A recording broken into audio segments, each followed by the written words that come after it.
할렐루야. 사사기와 함께하는 회개와 회복의 시간 13번째입니다.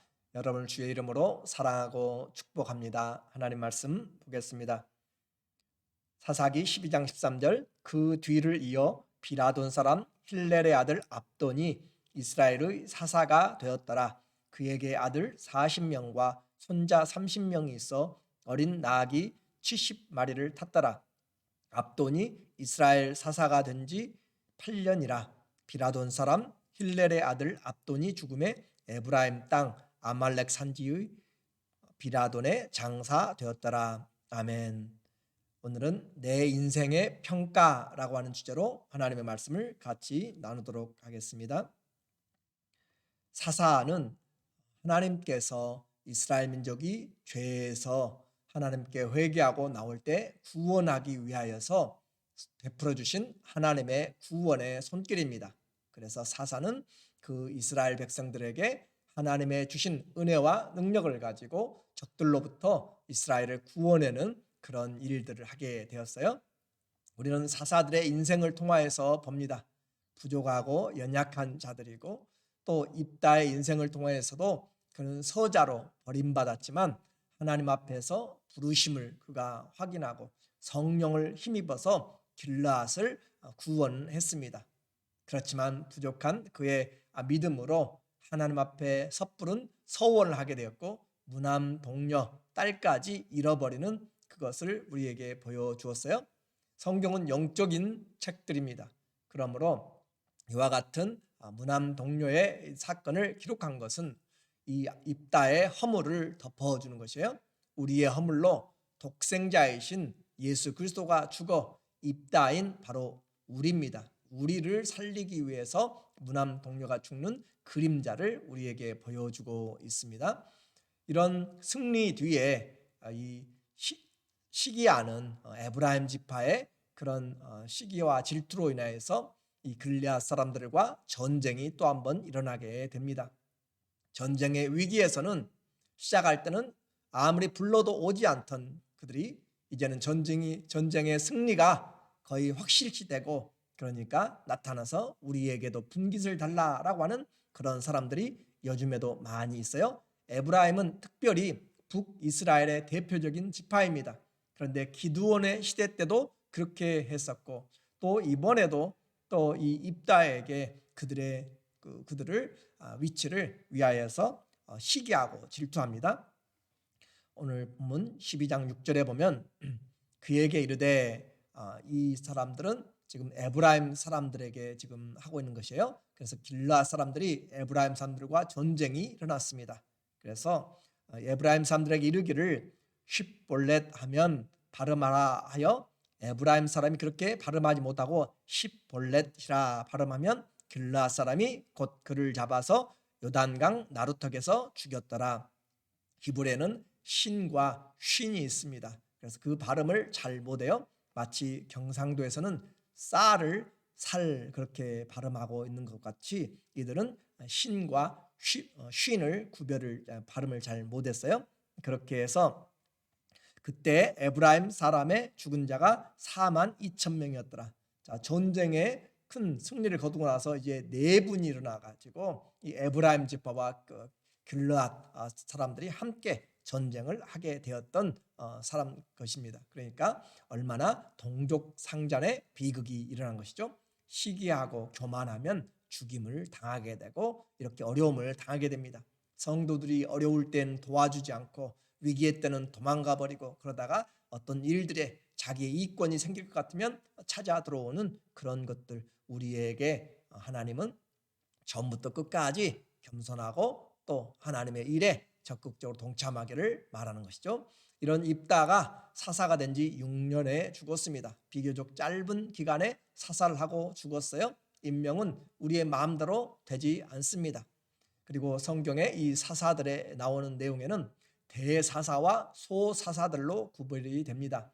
대사사라고 하는 것은 많은 분량이 기록된 사람들, 소사사는 기록된 분량이 적은 내용을 가진 사사들입니다. 그러니까 뛰어난 능력상의 대사사 또 능력이 없는 소사사의 구분이 아니고 내용이 많이 분할된 기록된 사람들을 대사사, 삼손, 기드온, 에훗 그런 사람들이죠. 그러나 또 내용이 짧게 한 절에서 세 절, 네 절 그렇게 짧게 기록된 사람들을 소사사, 보통 대사사 6명, 소사사 6명 그렇게 나와 있어요. 그래서 오늘 우리는 이제 소사사들을 보게 될 것입니다.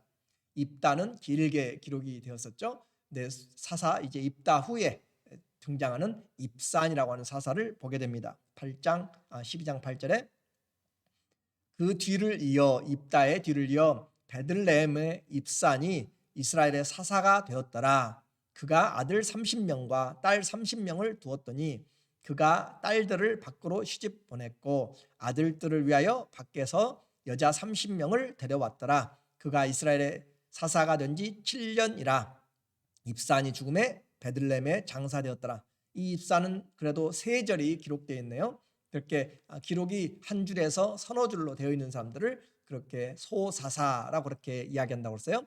이 사람의 특징을 보니까 아들 30명과 딸 30명 아주 많은 자녀들을 뒀어요. 그리고 딸들을 밖으로 시집 보냈고 우리 개역 한글에는 타국으로 외국으로 그렇게 번역되어 있고 또 개역 개정에는 밖으로 왜냐하면 그 단어 자체가 그냥 밖으로라는 것이기 때문에 지파 밖으로인지 또 민족 밖으로인지 정확하게 구별할 수가 없습니다.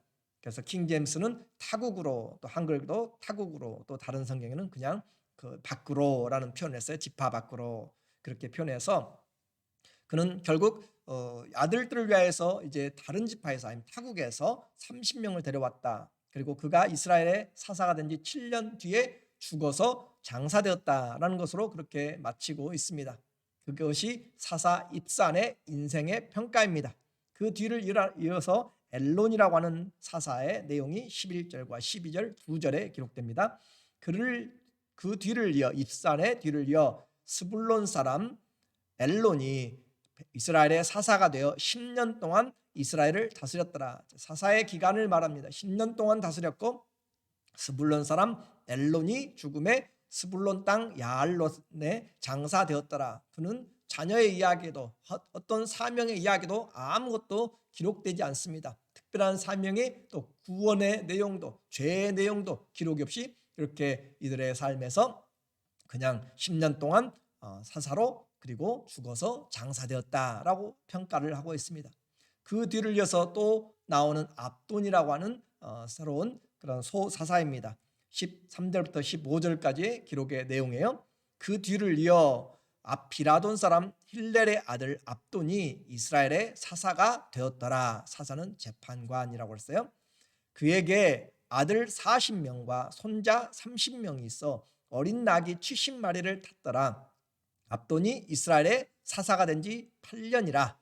비라돈 사람 힐렐의 아들 압돈이 죽음에 에브라임 땅 아말렉 사람의 산지 비라돈에 장사되었더라. 그렇게 해서 이 압돈이라는 사사도 죽었는데 그의 인생의 평가는 뭐예요? 아들 40명과 손자 30명을 아주 많은 그런 생육한 그런 가정이었죠. 그리고 아주 풍부한 물질적인 풍요를 누리고 있습니다. 어린 낙이 70마리 탔더라. 한 사람당 그 낙이 한 마리씩 탈 정도다. 그리고 나귀는 평화에 대한 상징입니다. 그래서 평화의 시기였다라고 하는 것을 우리에게 이야기를 해주는데 오늘 이와 같은 소사사들 그 입산이 7년 그리고 엘론이 10년 그리고 여기 나오는 압돈이 8년인가요? 8년 이렇게 해서 25년의 이 세 사사들의 소사사들의 그런 삶을 성경학자들은 또 목회자들은 두 가지로 평가를 합니다. 하나는 긍정적인 평가요, 하나는 부정적인 평가입니다. 그런데 무엇이 정확하게 맞는지 성경이 언급이 없기 때문에 우리가 정확하게 잘 알 수가 없어요. 이와 같이 나누는데 먼저 긍정적인 평가를 보면 평화와 화합의 시기라고 그렇게 이야기를 하고 있습니다. 전쟁과 어려움이 없는 시기잖아요. 그리고 재정적으로 풍성한 시기, 나귀를 각 아들, 딸, 손자까지 이렇게 한 마리씩 탈 수 있는 그리고 자녀들이 번성한다라고 하는 것은 그만큼 화목의 시간이 되었다라고 할 수가 있는 것이죠. 그런데 이와 같은 일들뿐만 아니라 또 사사들이 특별히 구원의 역사, 전쟁의 역사들이 기록이 없이 그냥 가정의 축복을 받았다고 평가하는, 마치 창세기 5장에 나오는 낳고 살고 낳으며 죽었더라라고 하는 것처럼 이렇게 지금 표현을 하고 있어요. 이런 삶을 지금 긍정적이다, 하나님이 그들에게 평화를 주셨다라고 생각합니다. 반대로 부정적인 평가를 하는 사람들이 있습니다. 이것은 바로 순환적으로 악을 행하고 하나님이 징계하고 회개하고 구원의 구조에서 찾아왔던 그런 구원 뒤에 그 사사가 산 동안에 평안하였더라라고 하는 그런 말들이 따라오지 않습니다. 예를 들어서 사사기 3장 30절에 그날에 에웃이 사사로 승리한 날이에요. 그날에 모압이 이스라엘의 수하에 굴복하매 그 땅이 80년 동안 평온하였더라. 하나님이 주신 평온, 샬롬이라는 그런 것들이 표현되지 않습니다.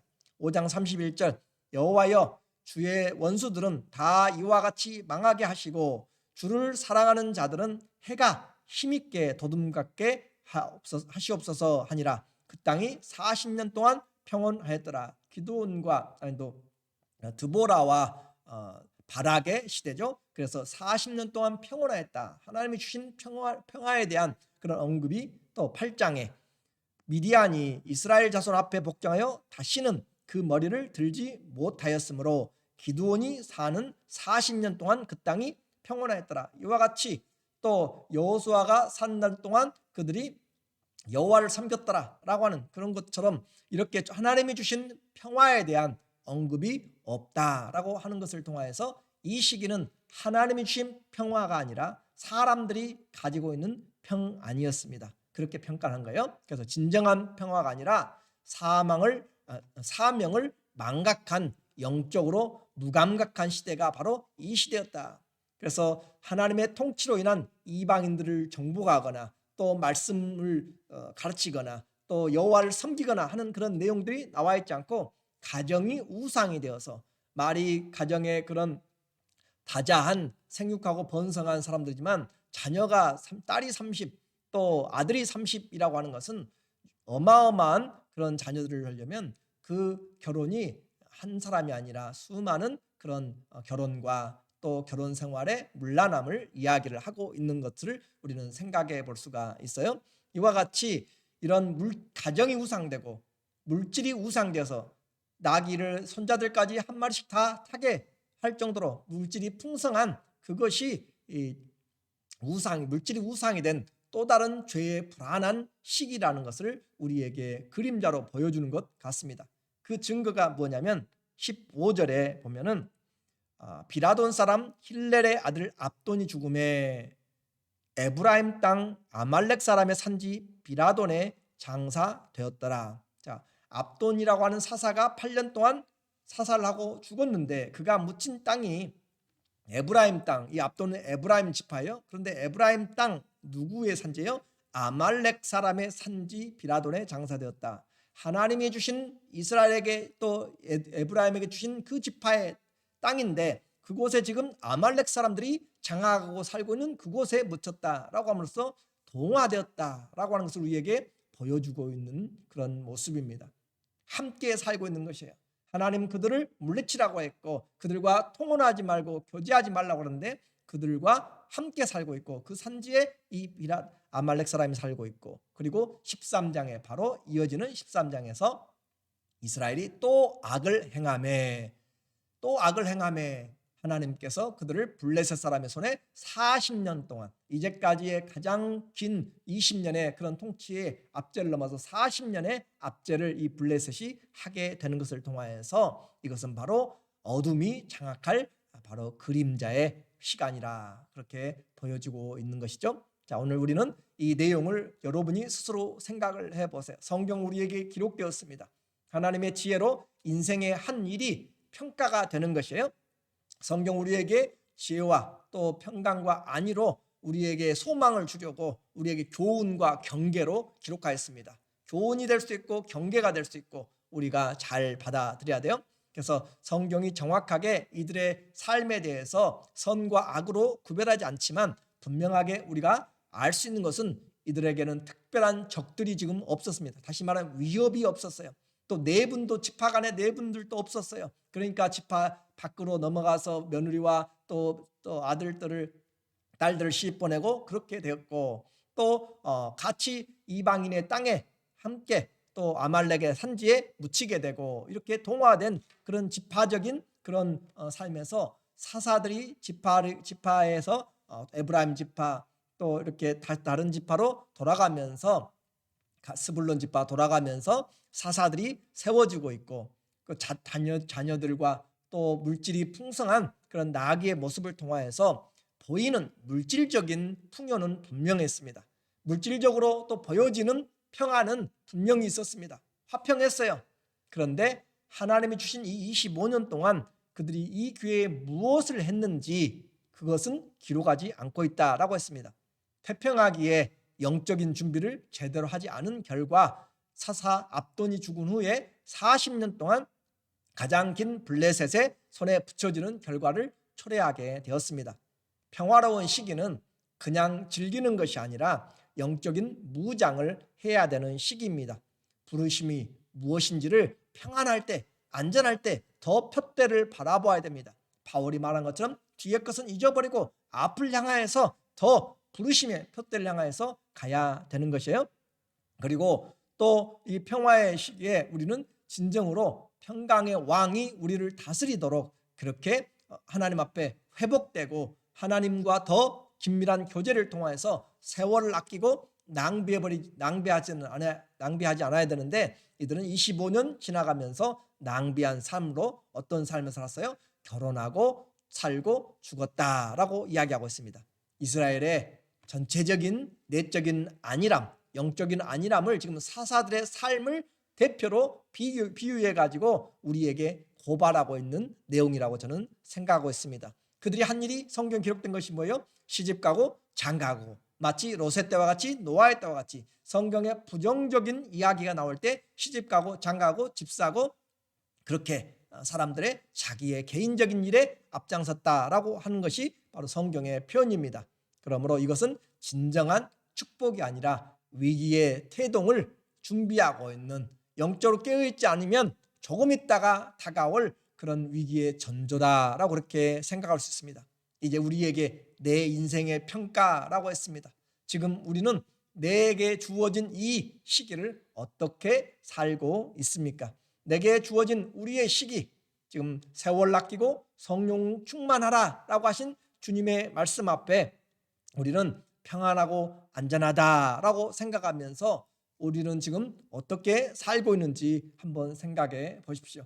이 세상 사람들이 말할 때 특별한 신앙적인 위기도 없습니다. 또 우리에 대해서 어떤 방해하는 것도 없어요. 물론 코비드가 있긴 있지만 그것은 내 신앙에 따라서 내가 원하는 대로 지금 할 수가 있습니다. 내가 원하면 얼마든지 모여서 얼마든지 기도하고 얼마든지 또 찬양하고 얼마든지 섬기고 얼마든지 내가 할 수 있는 부분들이 열려져 있습니다. 그러나 하지 않으려고 하면 여러 가지 핑계로 아무것도 하지 않아도 다 익스큐즈가 될 수가 있습니다. 너희는 때를 얻든지 못 얻든지 하나님의 말씀을 전파해야 될, 증거해야 될 책임이 우리에게 있고 우리는 모이기를 말세가 다가올수록 모이기를 힘쓰는 그런 하나님의 사람들이 되어야 될 것을 우리에게 말합니다. 세상은 우리에게 평안하다 안전하다라고 그렇게 몰아갈 수 있습니다. 그럴 때 주의 날이 속히 온다. 데살로니가전서 5장 3절에 그들이 평안하다 안전하다 할 그때에 임신한 여자에게 해산의 고통이 이름과 같이 멸망이 갑자기 그들에게 이르리니 결코 피하지 못하리라. 준비하지 않은 밤에 있는 사람들, 그 사람들은 예수 그리스도의 다시 오심 재림을 전혀 알지를 못합니다. 이런데 무슨 예수님의 재림이 필요합니까? 전혀 기대하지도 않고 생각하지도 않습니다. 그런데 성경 우리는 밤의 아들들이 아니다, 낮의 아들이다. 신앙으로 하나님 앞에 이 시대를 분별하라 라고 때가 악하다라고 이야기하면서 우리에게 전신갑주를 오히려 더 입고 편안할 때 하나님을 향하여서 준비할 수 있는 그런 신앙을 우리에게 요구합니다. 6절에 그러므로 우리는 어떻게 해야 되는가? 세상은 평안하다 라고 그렇게 안전하다 라고 우리에게 할 일이 없다 라고 이야기할지 모르지만 우리에게 성도들은 그러므로 우리는 다른 이들과 같이 자지 말고 우리는 이런 시대든지 어떤 시대든지 그리스도 예수 안에서는 우리는 살아있는 자들이고 또 깨어있는 자들입니다. 그러므로 같이 자지 말고 오직 깨어 정신을 차리지라. 시대가 어떻게 가든지 성도들은 눈을 위의 것을 바라보고 위의 것을 생각하고 그리스도의 지배를 받는 그런 사람들이 돼야 됩니다. 깨어서 정신을 차릴지라. 우리에게 하나님의 나라를 생각하지 못하게 하고 예수 그리스도가 중심된 삶을 살지 못하게 하고 그렇게 세상이 중심이고 세상의 가치관 되고 내가 중심이 되고 물질이 중심이 되고 가족이 중심이 될 때 이와 같은 상황에서도 우리의 신앙은 바로 정신을 차려야 된다. 또 11절에 그러므로 피차 권면하고 서로 덕을 세우기를 우리가 하는 것 너희가 하는 것 같이 하라. 그래서 이런 때가 될수록 피차 권면하고 서로 덕을 세우기를 너희가 하는 것 같이 지금 성도들이 하고 있는 것 같이 하라 이 말이에요. 그래서 우리에게 영적으로 깨어있는 삶을 그대로 살아가라. 선을 행하는 자는 끝까지 선을 행할 것이고 의를 행하는 자는 그대로 의를 행하게 할 것이고 쌓은 선에서 선을 행하고 쌓은 의에서 의를 행하게 되고 마지막 때는 바꿔지지 않습니다. 우리의 신앙 하루아침에 바꿔지지 않습니다. 오늘 성경은 분명하게 말합니다. 나는 이 주어진 인생의 시기 위험할 수도 있고 위기일 수 있고 아니면 평온할 수도 있습니다. 그러나 이 시기는 하나님 앞에 있습니다. 하나님 앞에서 내 인생을 어떻게 살 것인가 주님과 교제가 있고 또 주님이 우리에게 주신 사명 부르심의 사명 우리를 향한 하나님의 거룩한 부르심 예수 그리스도를 닮아가며 사랑하며 섬기는 그 삶을 잊어버리지 않고 주님 내가 여기 있사오니 내 영혼을 깨우시고 주의 말씀 앞에 내가 순종함으로 나를 보내소서 나를 주의 도구로 사용하소서. 모두가 다 자기 일을 구할 때 디모데가 그리스도 예수의 일을 구한 것처럼 오늘 이와 같은 시기에 하나님 내 인생을 주님 앞에 맡기면서 하나님의 온전히 인도하심을 주셔서 성령 충만한 남은 삶을 살아가시기를 예수님의 이름으로 축원합니다. 아멘. 기도하겠습니다. 하나님 아버지 오늘 우리에게 주어진 시기 생각하면 위기라서 아무것도 할 수 없습니다. 또 생각하면 평안하여서 아무것도 할 수가 없습니다. 그러나 우리에게 이런 시기는 주님의 오실 날을 준비하는 그런 영적으로 깨어 있어야 될 시기입니다. 우리의 삶은 반드시 주님 앞에 평가를 받습니다. 우리의 말이 우리의 중심이 우리가 행한 모든 일이 그리스도의 심판의 날에 또 나라와 민족들까지 전부 다 주님 앞에 서게 됩니다. 오늘 주님 앞에 겸손하여서 성령이 충만하여서 하나님을 섬기고 내가 살아있는 동안 여호와를 섬기고 그렇게 다짐하였던 것처럼 하나님 우리의 신앙이 우리로부터 다시 불일 듯 일어나서 우리와 가정이 살게 하시고 교회가 살게 하시고 사회가 그리스도 예수의 복음 안에서 살아나도록 하나님 전도의 은혜를 주시고 능력을 주시고 기도의 능력을 주시고 하나님 앞에 주님 앞에 순종하는 능력을 주셔서 오히려 이 시대에 그리스도의 선한 일꾼들 도구가 되도록 하나님께서 주의 말씀으로 충만하게 전신갑주로 무장시켜 주시옵소서. 하나님 앞에 온전히 붙들림 받는 영적으로 성숙한 세월을 아끼는 하나님의 자녀들 되기를 원하며 예수 그리스도 이름으로 기도드리옵나이다. 아멘. 우리의 남은 삶 모두가 기회입니다. 하나님을 섬길 수 있는 기회고 이웃을 섬길 수 있는 기회고 복음을 순종할 수 있는 기회입니다. 이런 기회를 주신 하나님 앞에 감사하면서 더욱더 주님과 풍성한 그런 교제와 인도하심으로 주님 우리를 향하신 뜻이 이루어지는데 자신을 온전히 하나님께 드리기를 다시 한번 부탁하고 사랑하고 감사합니다.